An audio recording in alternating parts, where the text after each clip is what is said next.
کہ ایک شادی جو ہے وہ شادی کا نکاح تو اچھا کہیں رہ گیا، کئی مہینے تقریبات جو ہیں وہ جاری رہتے ہیں، اور ہمارے علماء کرام بھی جاتے ہیں۔ یہاں پہ علماء کرام کا کبھی میں نے فتویٰ نہیں سنا، ان کا وہ خطبہ نہیں سنا ان عمرہ کے ہاں جا کے کہ جناب یہ جو ہے یہ زیادتی ہے، یہ اسراف ہے، میں یہاں پہ نہیں بیٹھنا چاہتا، یا میں یہاں پہ نکاح نہیں پڑھنا چاہتا۔ آپ کو نہیں لگتا کہ یہ اسراف جو ہے یہ تماچا ہے معاشرے میں ان لوگوں کا جو میری طرح کے غریب ہیں اور وہ یہ افورڈ نہیں کر سکتے؟ مرزا صاحب جی جی، الحمدللہ رب العالمین والصلاة والسلام علی سید الانبیاء والمرسلین وعلی آلہ واصحابہ اجمعین الی یوم الدین۔ لیکن یہ بڑی تصویر کشی آپ نے بڑے اچھے طریقے سے کر دی ہے اس بہت بڑے ایشو کی۔ آپ نے یہ جو پوچھا کہ علماء وہاں پہ کیوں جاتے ہیں، تو اس کا سیدھا سا جواب ہے کہ ہمارے علماء کی اکثریت کو جو فنڈنگ ہے وہ انہی امیر گھرانوں سے آتی ہے، اس لیے پھر جب ان پہ یہ وقت آتا ہے تو یہ ان کو ہیلپ آؤٹ کرنے کے لیے پہنچ جاتے ہیں۔ اللہ کے محبوب صلی اللہ علیہ وآلہ وسلم کا ایٹیچیوڈ قطعاً ایسا نہیں ہوتا تھا، آپ تو اس طرح کے معاملات کو ڈسکریج کرتے تھے۔ سب سے پہلے تو آپ دیکھیں سورہ بنی اسرائیل میں 10 کمانڈمنٹس آئی ہیں، قرآنک ورژن اس کا، اس میں ایک بات آئی ہے کہ جو اسراف کرنے والے ہیں یہ شیطانوں کے بھائی ہیں، اور شیطان تمہارے رب کا بڑا ناشکرا ہے۔ اب یہ اس ایک جملے کے اندر قیامت چھپی ہوئی ہے۔ یہ شیاطین کے بھائی ہیں، نہ صرف یہ پیسے کو فضول اڑاتے ہیں بلکہ جن لوگوں کے پاس پیسہ نہیں ہوتا ان کے دلوں پر ان کی وجہ سے چھریاں بھی چلتی ہیں۔ شیاطین کے بھائی ہیں، اس بالکل کی ٹھیک۔ وجہ سے دشمنی پیدا ہوگی، اور پھر جب کبھی موقع لگے گا کسی غریب آدمی کا تو وہ اپنے سیٹھ کے پیٹ میں چھرا گھوم کر اس کا مال لے کر بھاگے گا کہ میری بیٹی بھی چلو اس عمر کو پہنچ چکی ہے تو میں اس مال کے ذریعے اس کی شادی کر لوں۔ تو یہ بہت بڑا ظلم کر رہے ہیں۔ نبی صلی بالکل اللہ علیہ وآلہ وسلم نے ہمیشہ ایسی چیز کو ڈسکریج کیا ہے جو معاشرے کے اندر فتنہ پھیلا سکتی ہے۔ مثلا صحیح مسلم میں حدیث ہے، تو آپ جس صلی چیز کا اللہ اس علیہ وآلہ اس وسلم کے شیطانی سامنے، کام کا جو آپ فرما رہے ہیں محمد علی بھائی، جی جی جی، اگر اس کا نتیجہ نکاح ہے تو پھر اس پہ ہم نے کبھی ممبر سے آواز کیوں نہیں بلند کی کہ یہ بدعت ہے جناب؟ جو ابتدا شیطانی کام سے ہو رہی ہے اس کی انتہا رحمانی کام پہ کیسے ہو رہی ہے؟ میں نے آپ کو اس کی وجہ پہلے ہی بتا دی ہے نا، کہ یہ بہت بڑے لوگ ہیں نا، یہ فائنینسر ہوتے ہیں۔ فائنینسر جب ہوتے ہیں نا تو وہ پھر ان کو یہ اپوز نہیں کر سکتے نا۔ جب تک ہمارے علماء کرام، ہمارے ممبر آزاد نہیں ہو جاتے نا امیر لوگوں کے شر سے کہ ان کے چندوں پر چلنا چھوڑ دیں، تو پھر آپ دیکھیں وہ کتنے انڈیپینڈنٹ ہوں گے۔ وہ بول نہیں سکتے۔ آپ گاؤں ایریا میں جا کے دیکھیں، جمعے کی نماز گاؤں کے چودھری کی وجہ سے 15-20 منٹ لیٹ کر دی جاتی ہے۔ میں بتا رہا تھا صحیح صحیح مسلم کہہ میں رہے حدیث ہے، ایک خودکشی والے کا جنازہ لایا گیا، آپ علیہ السلام نے فرمایا کہ تم پڑھ لو، میں نہیں پڑھوں گا۔ پروٹیسٹ کے طور پر اس کام کو ڈسکریج کرنے کے لیے آپ علیہ السلام نے یہ کام نہیں کیا۔ بخاری مسلم میں حدیث ہے، مقروض کا جنازہ لایا جاتا تو آپ وہ نہیں پڑھتے تھے، جب اللہ نے وسعت دی تو پھر خود قرضہ اتارتے تھے، اس کے بعد آپ جنازہ پڑھتے تھے۔ تو ہمیں تو اس طرح کی کسی میرا ایک اسٹوڈنٹ تھا، وہ خودکشی کر کے مرا، 17-18 سال کی عمر تھی، اس نے تیزاب پی لیا، مجھے بڑا عزیز تھا لیکن میں اس کے جنازے میں نہیں گیا۔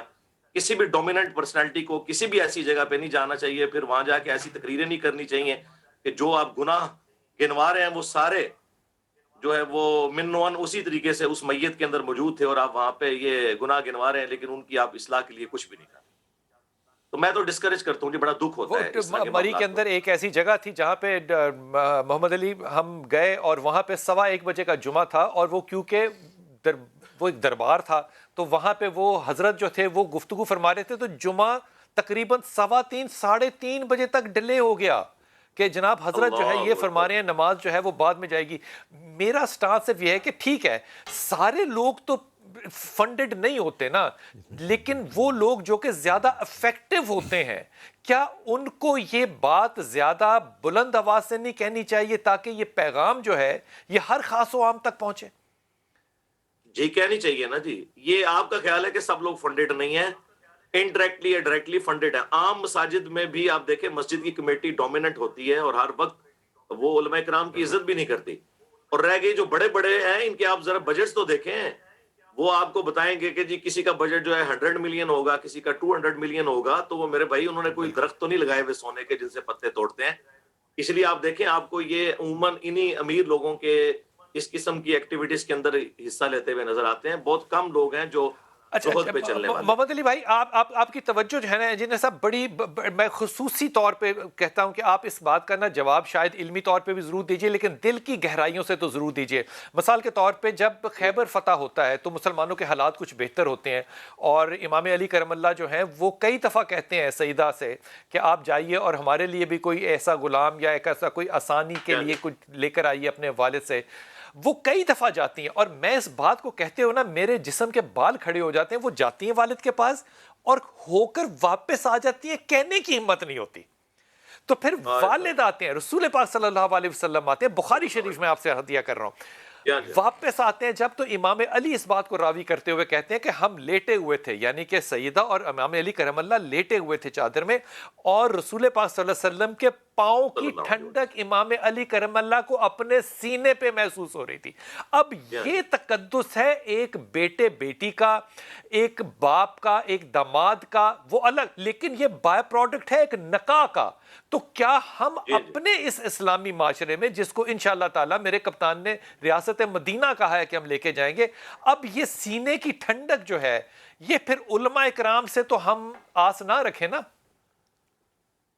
ظاہر ہے جی، اب جب اس طرح کی چیزیں معاشرے میں بیان نہیں ہوگی تو پھر آپ دیکھیں گے کہ معاشرے میں اس طرح کے رویے نیگیٹو پیدا ہونا شروع ہو جائیں گے. یہ جو آپ نے حدیث بیان کی بخاری مسلم دونوں میں ہے، اور صحیح بخاری میں اس حدیث میں امام بخاری نے سیدنا علی اور فاطمہ کے ساتھ لکھا ہے علیہم السلام، ان دونوں پر اللہ کی سلامتی ہو.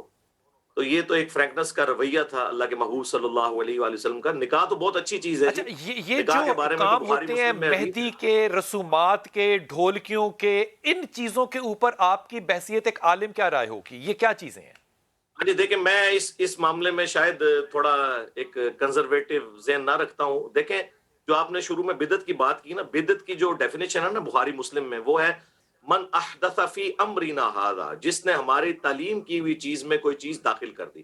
یعنی نبی علیہ السلام نے کوئی چیز دین کے طور پر تعلیم کی، اس میں اگر آپ کوئی چیز داخل کر دیں گے، مثلا فجر کے 2 کے بجائے 3 فرض کر دیں، 4 کر دیں، تو یہ بدعت ہے.